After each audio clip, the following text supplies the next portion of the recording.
Hi everybody, hello and welcome as always. I am Sean. This is In The Mixer as we continue episode 42 of our #United series in Football Manager 2019. And I forgot to mention it in the last episode, but going past episode 40 makes this the longest running series we've ever done on the channel, overtaking the It's Coming Home series we did with Bournemouth in FM18. So a great personal milestone there. Obviously, we missed about 5 months when I took time off to do real life coaching and whatever else.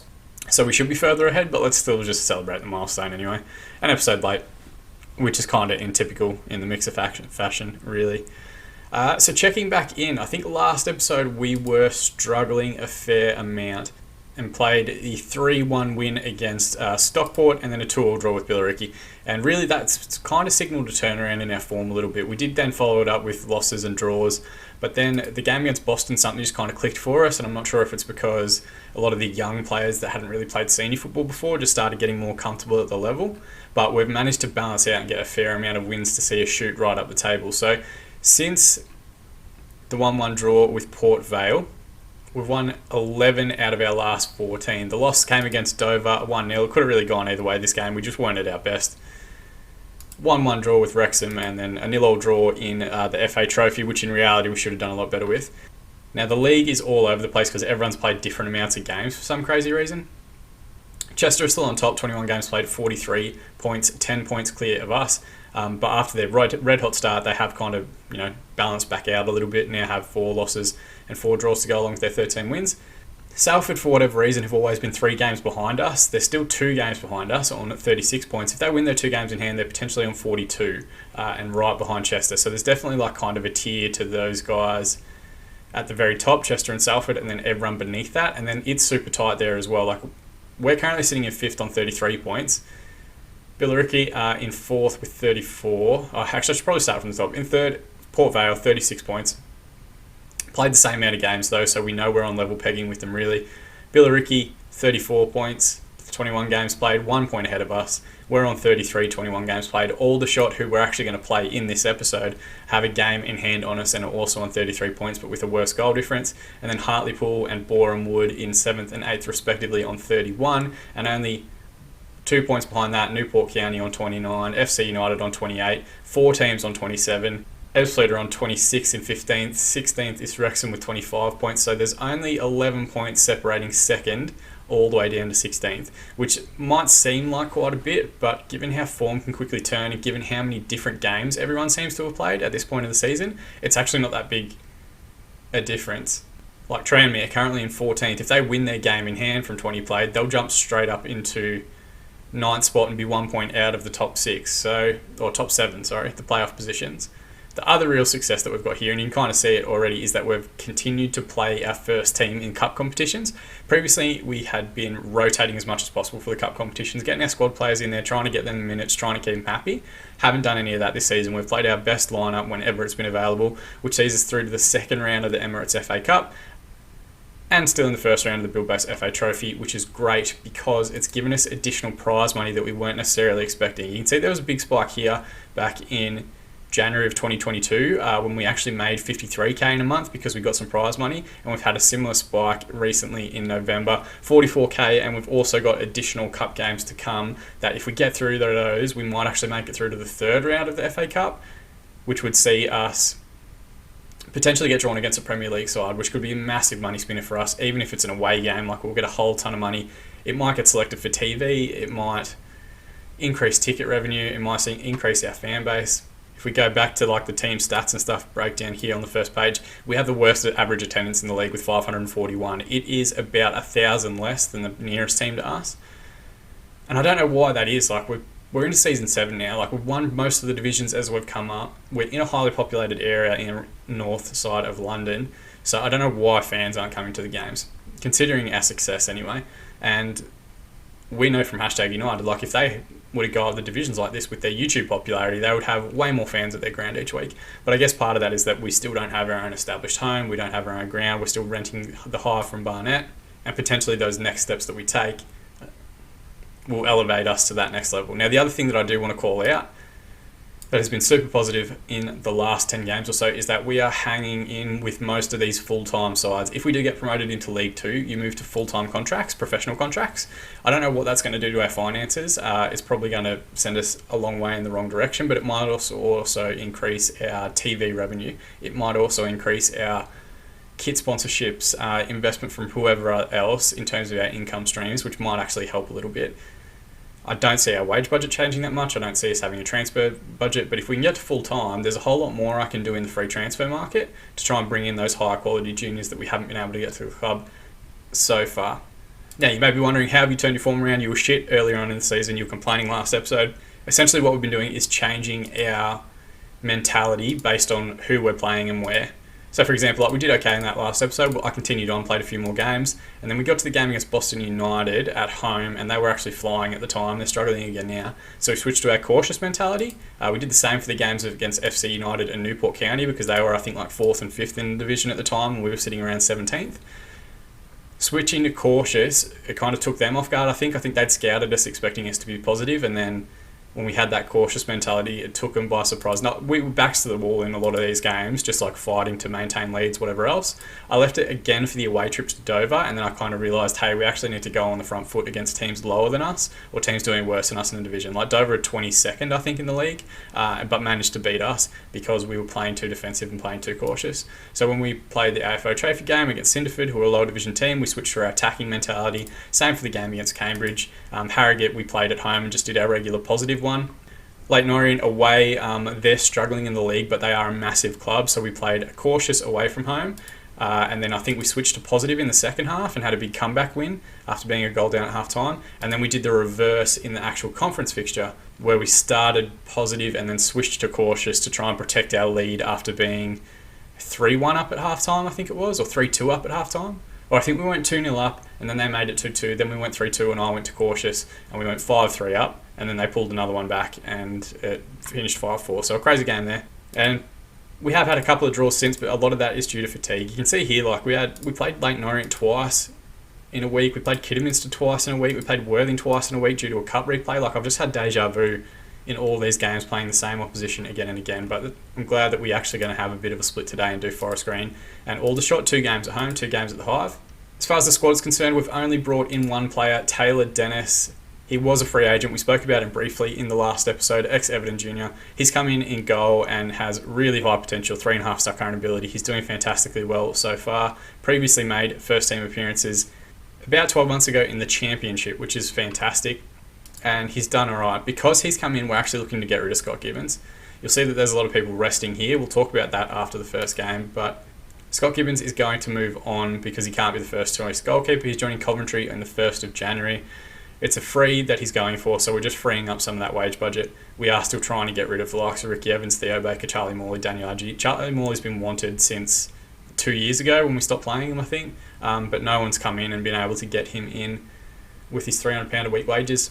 So financially, we did mention that we have kind of started an uptick in terms of revenue gain from prize money. We're going to try and continue to push as far as we can in the cup competitions and prioritise those a little bit for now. But we have already had our wage budget cut once.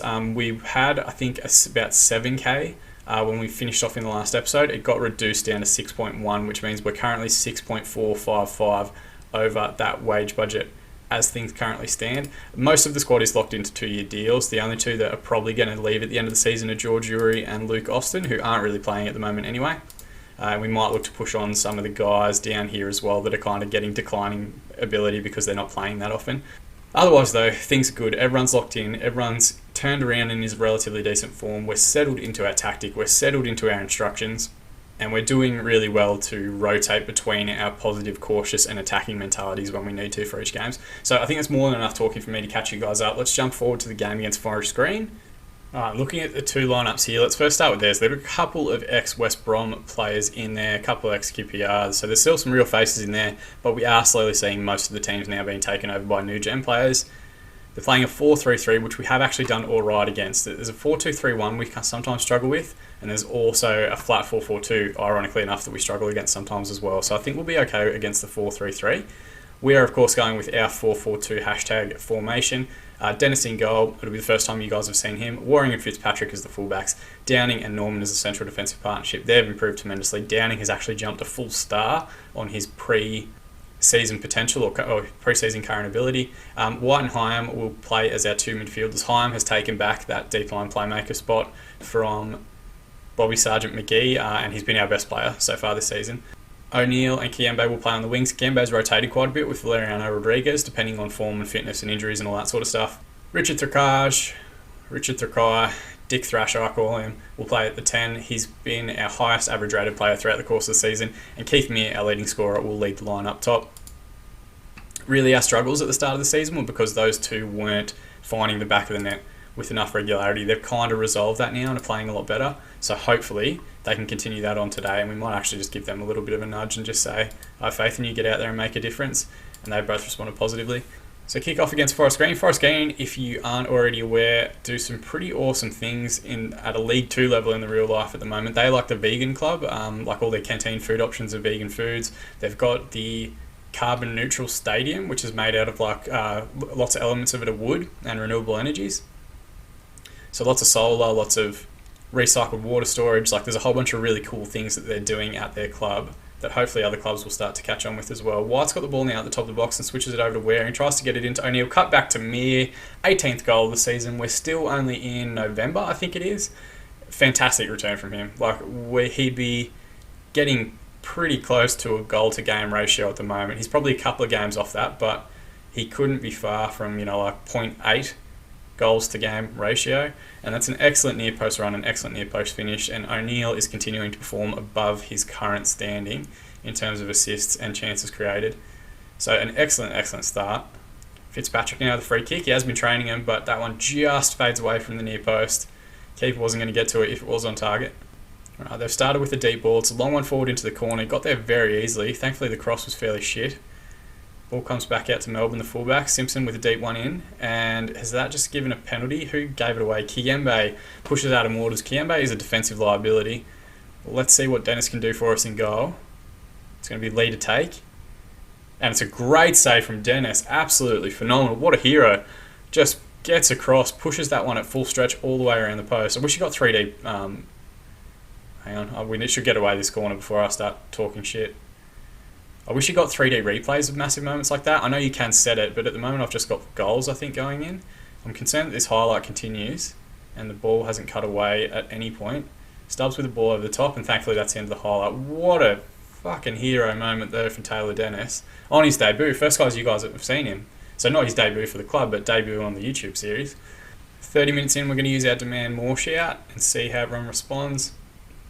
Mostly positive, which is great. One or two pressured people, but that's fine.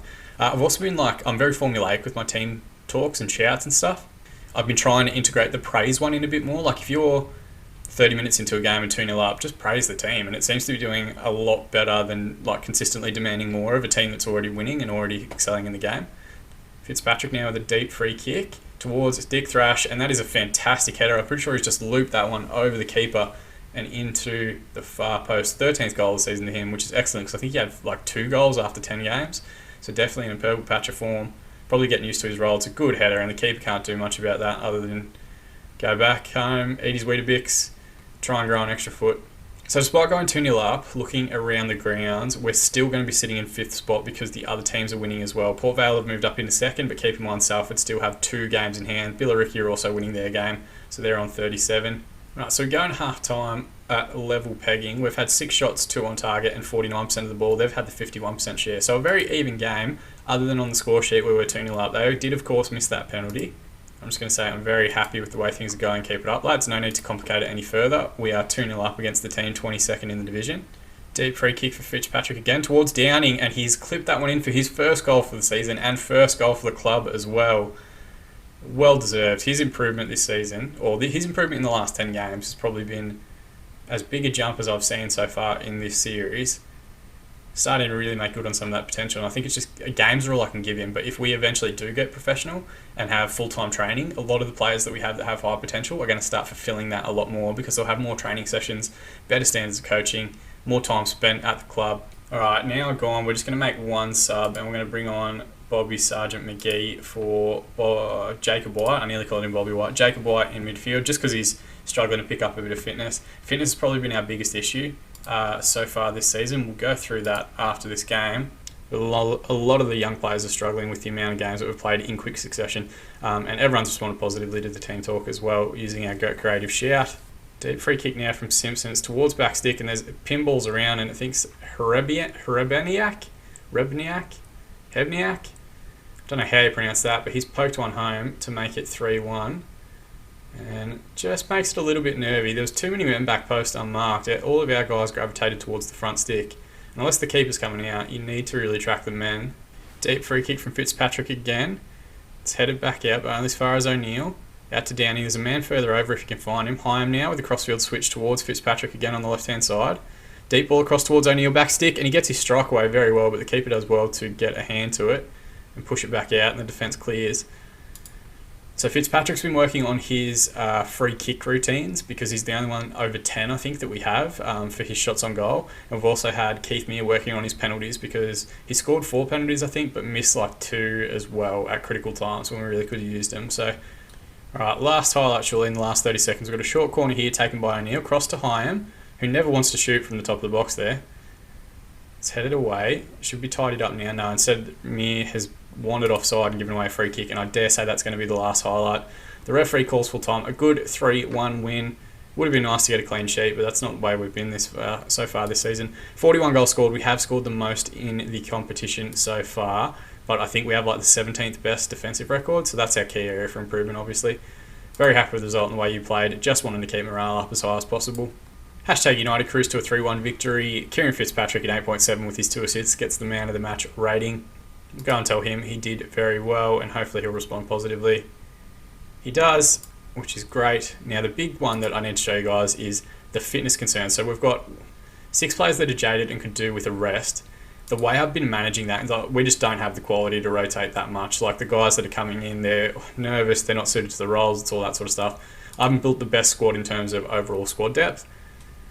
So what we've been doing is we've been managing player fitness and players that needs a rest using rest days. So you can see there's 3 days remaining until the next fixture against Aldershot. We're not going to change anything. We're going to go in with the same mentality because it's been working pretty well for us, just to see how it goes. And because I've got a good strike rate when you guys are watching of games actually won. But what I'll do is I'll take the 11 players and I will rest them for training for the next 3 days.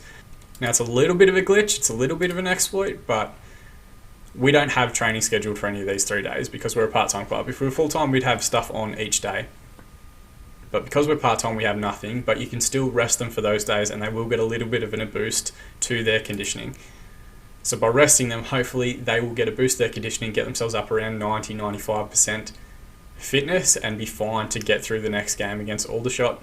But really, I can't be upset with them. Our schedule has been unrelenting. We played 9 games in July, we played 8 games in August, we played 9 games in September, we played 6 games in October. We've currently got 9 scheduled for November. December will be the same if we get through both of our trophy competitions. Like, we played an insane amount of games. We should be having months of like 4 games, maybe 5 games if we're in cup competition still. But we just haven't had any rest. I don't think we've had a single period yet where we had an entire week off so far this season. It looks like there might have been one here between the 5th and the 12th of October, which must have just been a godsend for everybody. But that's really our big struggle at the moment, not having weeks off so that we can actually do training sessions, so that we can actually get fitness back up and get people working. Form's been good though, so like that as a process has been working for us, but in reality, like, I'm just kind of exploiting using rest days instead of actually doing training days. We'll see if it continues to be successful throughout the course of the season and throughout the course of the save.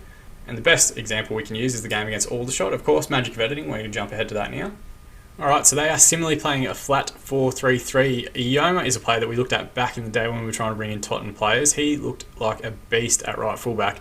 Galbraith is another ex-Manchester United junior anchoring their midfield. Brad Carr's phenomenal. If you are doing your own Vanarama like North or South save, bring in Brad Carr the day that you start it. Like, he is fantastic. He can really play any midfield role. He's a phenomenal talent. For us, it is an unchanged lineup. Hopefully everyone can continue their form. Hopefully everyone can continue their fitness levels. You can see here most players have made it into the 90s. Fitzpatrick is the one struggling the most on an 86. And if we get through this game and then get past the FA Cup fixture we have in a couple of days. Hopefully we can try and give him a full week off and see if it'll help him recover. Go out there, carry straight on from where you finished the last match. No need to overcomplicate stuff. Much more difficult opponent in Aldershot today. They're currently sitting just behind us in 6th spot. They do still have a game in hand, so a win today is massive to create some distance between us and our nearest rivals.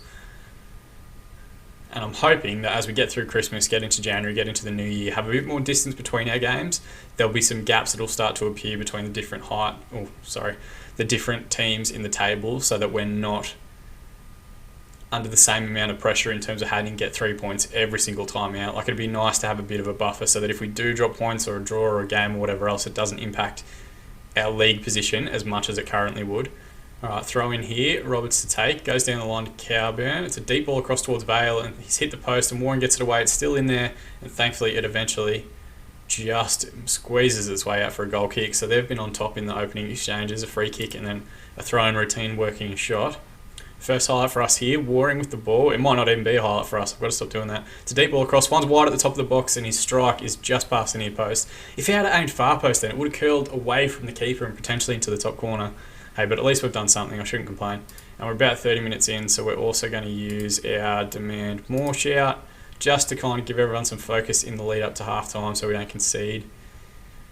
But if we can score, that's a great opportunity to have. And we might even, if we score, let's wait until to see how it plays out. I'm getting way too ahead of myself.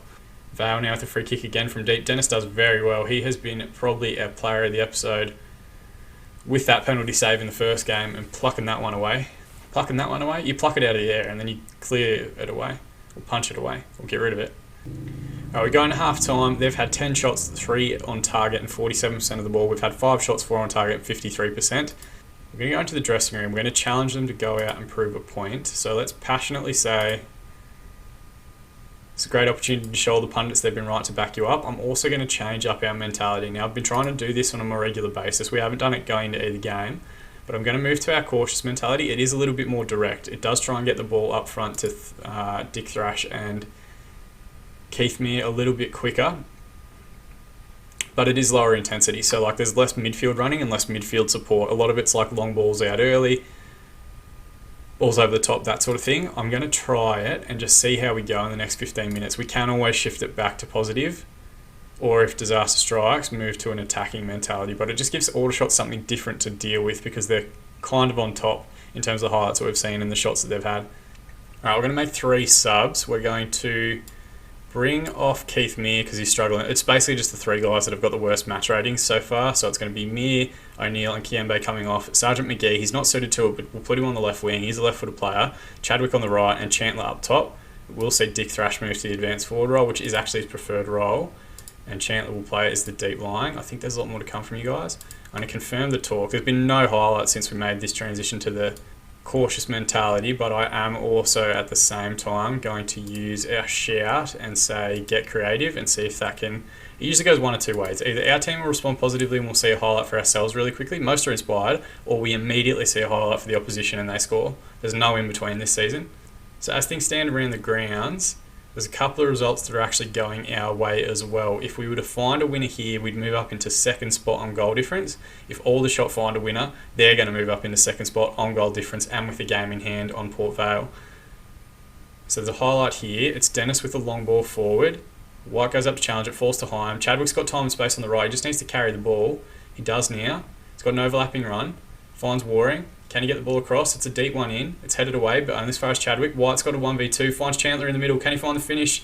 Instead, he's coughed the ball up. Carr goes for a long one forward. They've got 3v2 back here. Coburn on the far side, and he's found the finish. For fuck's sake. Why do I do these things? Why do I put myself in this situation? John Coburn, 8th goal of the season. I get ahead of myself. That's my biggest flaw. I get ahead of myself and worry too much about what's going on around the league and what different results will happen. Instead, I should have just been focusing on how we were doing. And their first real highlight of the second half, it's a good finish to be fair. He takes it on to his left foot, smacks it back low across the keeper. We use the shout now and just say demand more. And remember the first episode of this season where I said I wasn't going to do 3 subs at the same time anymore? I was going to learn my lesson from last season. I've done the same fucking thing again. Let's just switch to attacking for the last 15 minutes. Like, we haven't really got much of a choice chasing the game that we haven't created a tremendous amount in. Carr now with a deep free kick. Instead he goes short to Kalantari. Crossfield switch out to the goal scorer Coburn, who's get in again. Great tackle from Norman. Vale now. Deep ball across. Dennis drops it at Arian Kalantari's feet, and he pokes that one home for them to go 2-0 up. That is very disappointing. So I guess it's kind of hero to zero. He started off with a fantastic penalty save in the first game, and then he has just absolutely dropped a clanger. Yeah, he comes out to grab it, and he's dropped it pretty much right on the guy's head to just nod that ball home. Kalantari won't score an easy goal this season. Frustrating. Very frustrating. Caesar's dropped down to 6, but the bigger concern is that Newport, Hartlepool and Telford behind us all have games in hand, and if they win them, we could drop it back down as low as a 9th position. Obviously, goal difference is a big swing there, but it just shows how tight this league is at the moment. The way things currently standing, Aldershot in second, 39 points. AFC Telford down in 9th on 33, so 3 points separating each of... 6 points separating each of those sides. There is a highlight here, though. And they are kind of playing the ball around a little bit at the back. It remains to be seen where this one's going to go. And it's Kalantari. I thought he was offside then. We'll check this out in 3D. It's a good header, but I thought he was offside. Looked like a pretty vicious ball back across. This angle isn't going to be great for us to tell, but comes out to Moore. And then as he hits it, no, he's onside. It's a good run, to be fair. And it's a good finish into near post. So this has not gone well. Making that adjustment at half-time maybe wasn't the right decision. Maybe we should have stayed positive. Maybe we shouldn't have gone to attacking once we went that goal down. But even then, like, the one match stat that hasn't changed is our shots and our shots on target. Like, we haven't created enough chances. Got a shitload of yellow cards, though. Good for us. I think if we get one more, 5, we get a fine, which won't be great for the finances. And the referee calls full-time. 3-0 defeat. That is very, very disappointing. And we've been in good form up until that point. Alright, not happy with your performance out there. Everyone seems motivated, which is good. Hopefully we get a bit of a response out of the guys. That game against Stockport in 2 days in the FA Cup is massive because we could really use the cash for it. Aldershot ease to victory. That one hurt. That description hurts more than anything else. Kalantari got man of the match, 2 goals and an 8.8 rating. If we want to take anything from it, Billericay also lost. Port Vale lost. Chester drew. So we haven't lost that much ground on the teams above us, but it would have been such a great opportunity to get ourselves up onto 39 points. Again, we've got a whole bunch of player fitness concerns which are not going to be great until some of this fixture congestion clears up. And of course, we want to try and get through the season as much as possible. There is potential that we'll have another season in Vanarama National if we don't get promoted this year. So we're at 21 games played now, I think, in the league. So I think what we will aim for is roughly around February, the 1st of February, give or take, to try and come back 10 games further down the track in terms of the league season. Hopefully a bit more cup competitions and a little bit further on in each of those. That would be fantastic. But we'll come back roughly around the game against Stockport and Billericay the first week of Feb, and then that kind of sets us up for a grandstand finish to come back and do the last games of the season against Forest Green, against Kidderminster, potentially an FA Trophy final, potentially an FA Cup final. Why not get crazy with it? And hopefully we can continue our improved form of the last 10 games into the next 10 games as well and continue pushing up the table as much as possible. There's a fair bit going on around the channel. We're continuing to release new videos reviewing features that are announced for FM20 as they continue to come out. So just keep an eye out on those videos because they're just going to be ad hoc as things are announced. We're running a pretty good clip of videos coming out at the moment. I think we're averaging about one every 2 or 3 days. So continue to watch those. There is a playlist for all these episodes that you can keep up to date with. If you are enjoying them, please like them. Feel free to subscribe to the channel if you want to be kept up to date on future videos as they're released, or you can follow on Twitter in _FM. We've got an FM20 giveaway at the moment on the channel. There's only a couple more days for you to actually register and try and guess the team that we're going to be using for our main save in FM2020. Guess correctly, and you could win a copy. If multiple people guess correctly, I will give away multiple copies. I'll make that commitment here and now. More than anything though, guys, thank you so much for watching. As always, I've been Sean. This has been In The Mixer, and don't you ever forget to hashtag it.